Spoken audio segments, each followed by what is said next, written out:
Troch een zwiere knibbelblessure stie Marit van der Wal een seizoen aan de kant. Maar in Nije Kruisbaan liepte ze Joet haar eerste wedstrijd weer. Een verslag van Frederik Wijma.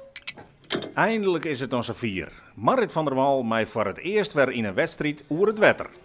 Ja, ik heb er zin in. Het is mooi waar. Het zit echt mooi uit in Wien.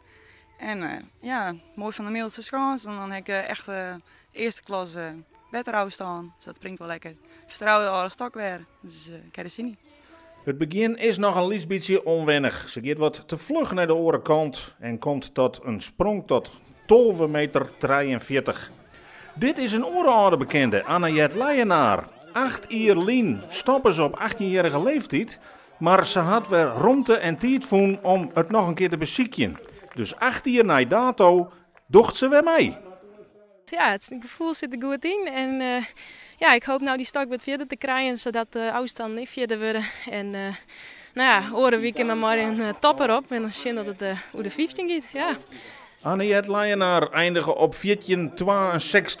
En dit is de tweede sprong van Marit van der Wal. En het gaat nog wat verder, 14,82. Zij is weer waarom. Toen ben je wordt de eerste vrouw.